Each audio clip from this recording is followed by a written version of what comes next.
masyarakat kita kan juga makin cerdas. Betul. Kalau tiap hari dicekcoki dengan berita-berita yang sampah, hoax, dia akan tinggalkan dengan sendirinya gitu. Iya, iya. Sekarang ini sejak hadirnya teknologi IT ini, Iya. orang bicara tentang digital demokrasi. Iya.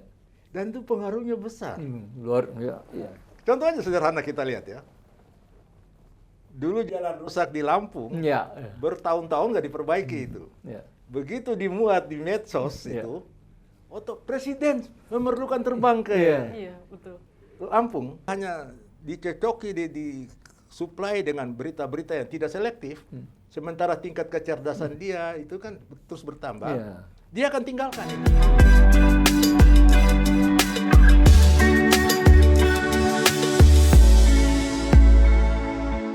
Jadi bukan sekedar normatif dari pelaksanaan normatif dari konstitusi ya. Dulu Ismail Suni juga bilang gitu ya. Gitu.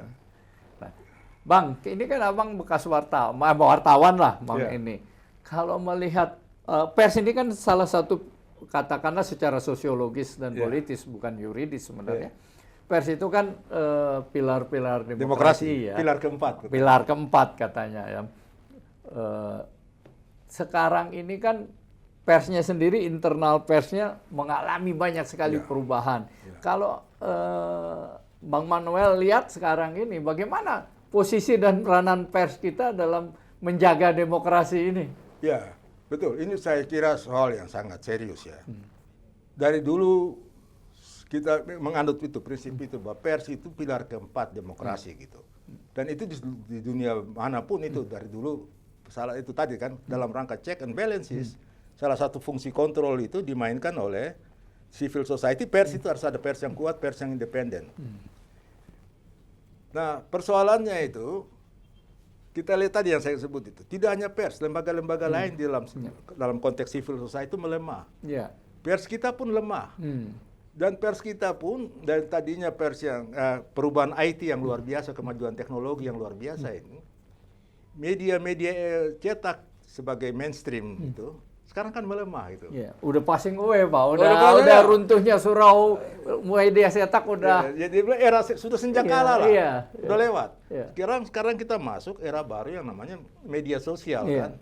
Yang orang terhubung hanya dalam sekian detik saling terhubung itu dan setiap orang menjadi wartawan.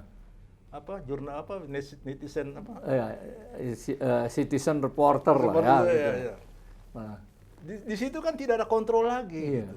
Dulu terlepas dari sering dikatakan bahwa media itu berubah dari media perjuangan menjadi media industri gitu kan. Itu konsekuensi logis. Ada media yang bisa tumbuh tanpa dukungan finansial yang kuat gitu. Sehingga dia harus menjaga keseimbangan antara dia tumbuh sebagai industri dan fungsi dia sebagai kritikus sosial, memberikan informasi pendidikan politik kepada publik. Gitu. Dua keseimbangan dijaga gitu. Misalnya di Kompas ya, sekarang saya bicara latar belakang Kompas. Pak Yaakob dulu mengajarkan itu, bagaimana dari jurnalis fakta menjadi jurnalisme makna. Gitu. Cuma kalau di era ini sekarang, fakta itu dengan cepat di media sosial gitu. Nah, media mainstream menjaga supaya di balik fakta dia juga memberikan makna gitu. Itu salah satu fungsi itu memberikan pendidikan politik kepada, dan kalau dari segi itu saya sepakat Bung Wina ya, bahwa semua media kita itu sekarang mengalami pelemahan gitu. Dan ini sesuatu hal yang kita prihatinkan. Jadi dalam konteks itu kalau saya, mengapa tidak kita manfaatkan memang era baru ini, era media sosial ini gitu. Seperti podcast, Instagram. Katanya saya baca katanya generasi muda kita sekarang memang itu yang mereka baca gitu. Sehingga kalau kita ingin berdialog dengan mereka, menyampaikan pemikiran, justru lewat media seperti itu. Media Instagram, media TikTok, media pers katanya Pak cuma nomor 4 sekarang pengaruhnya di bawah yang lain-lain gitu loh. Ya, udah kalau dulu kan nomor 1 kita Bang Manuel tulis semua mungkin udah ribut kan, kalau sekarang nomor 4 dia, ya kan. Sebaliknya media-media sosial, media sosial juga ada yang pers, ada yang bukan, itu cepat sekali pengaruhnya. Misalnya kita berbicara ini dalam beberapa detik bisa kita share semua udah tahu ya. Masalahnya kan mereka kadang-kadang lebih mengutamakan kecepatan daripada ketepatan gitu. Itu. Dan itu berbahaya juga, Bang, gitu lah ya. Betul. Ya, menurut Abang gimana tuh kalau menghadapi situasi seperti ini gitu ya? Saya kira begini, tetap harus dipelihara. Media mainstream yang tersisa tetap harus eksis.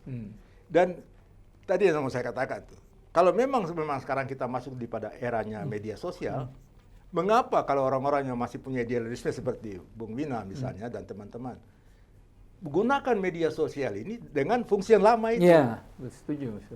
Untuk mengimbangi. Bahwa kita tidak bisa menghindari itu yang tadi ingin cepat, ingin dapat apa namanya itu? Clickbait. Clickbait ya.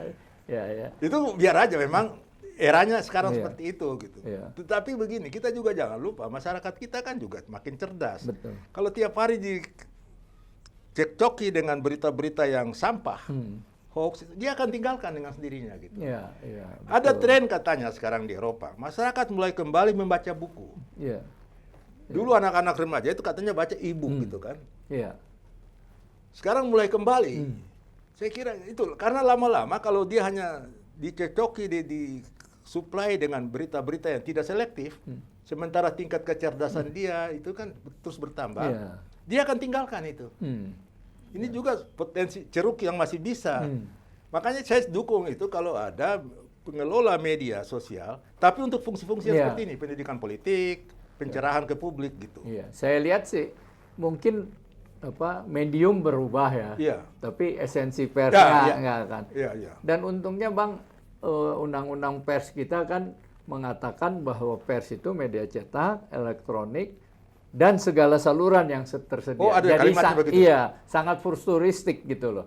Jadi sekarang kalau dulu saya pernah di Dewan Pers, saya bilang kalau media-media online, media-media yang dengan teknologi yang baru, kalau dia memenuhi syarat jurnalistik, ada verifikasi, berimbang dan sebagainya, bisa dijadikan dianggap sebagai media pers gitu. Jadi ada kalimat yang itu tadi? Ada di undang-undang pers kita, sangat futuristik. Itu yang kita, sehingga dulu kita belum bayangkan, Bang, online tuh kayak apa tiba-tiba menyebar gitu ya.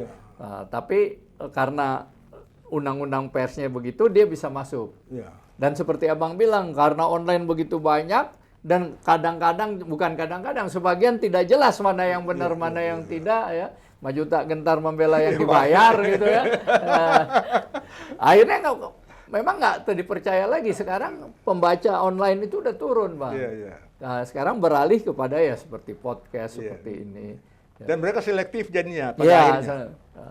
Dan menarik juga, seiring dengan peralihan itu, cara mencari uang pun berbeda, Pak. Kalau misalnya podcast itu kan dibayar dia.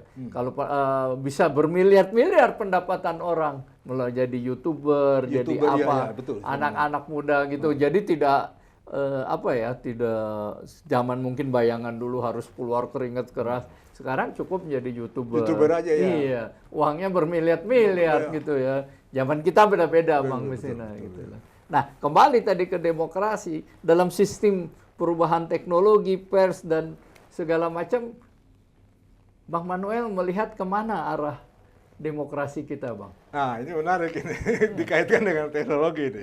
Begini, sekarang ini sejak hadirnya teknologi IT ini, orang bicara tentang digital demokrasi. Dan itu pengaruhnya besar. Contohnya sederhana kita lihat ya.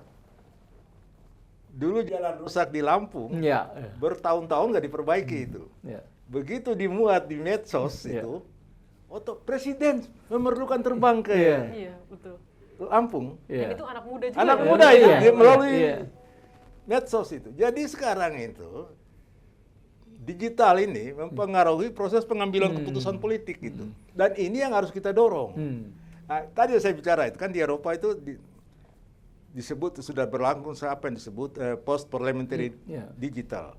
Tadi mereka menyadari parlemen ini juga ternyata hanya extension dari kekuatan di luar dirinya. Lalu tumbuhlah kekuatan-kekuatan alternatif di luar parlemen. Itu yang disebut sebagai political agency. Misalnya gerakan lingkungan hidup, Green Party, Bahkan kemarin terakhir pemilu di Belanda itu gerakan tani itu sekarang memenangkan suara di parlemen. Nah ini gerakan-gerakan di luar ini, apa kekuatan mereka? Media sosial. Ya. Mereka menggunakan media sosial untuk menghimpun aspirasi publik. Baru mereka sebarkan dengan kekuatan teknologi ini. Dan itu dengan cepat mempengaruhi. Kalah partai dalam bersaing, dalam mempengaruhi, menyerap dan ini. Justru anak-anak muda ini dengan hanya bermain itu kekuatan baru yang disebut post parliamentary politics, ya digital demokrasi, ya ini. Dan seharusnya ini yang kita tangkap suatu tren baru. Belum terlalu jelas kemana fenomenanya, tapi saya kira kita harus memberikan perhatian besar kepada apa yang kita sebut sebagai digital demokrasi itu. Ya, ada kaitannya ya antara teknologi dengan politik. Dan mungkin demokrasi ke depan, demokrasi yang ini. Pasti itu. Yovin, ada lagi yang mau ditanya? Sudah, itu sangat menjelaskan sekali. Sebelum kita akhirin, Bang Manuel, kalau seandainya aja nih kita berandai-andai, ditawarin jadi menteri lagi, mau nggak Bang? Saya kira nggak, saya udah tua. Gitu ya Bang. Dan bukan hanya tua, eranya udah lewat. Udah. Gitu. Setiap zaman itu punya cara berpikir sendiri, paradigma sendiri gitu. Sudah nggak nyambung saya. Nanti malah salah nggak cocok ya. Ya. Ini jawaban yang jujur ya, yang terus terang. Nggak didorong ambisi yang. Iya, baik, Bang Manuel, terima kasih kehadirannya di Studio 9. Kapan-kapan kami undang lagi. Demikian pembicaraan kita dengan Bang Manuel tentang anatomi demokrasi di Indonesia kini, yang akan datang dan sebelumnya, dan memberikan banyak pencerahan. Jangan lupa tegakkan hukum, berikan keadilan. Terima kasih.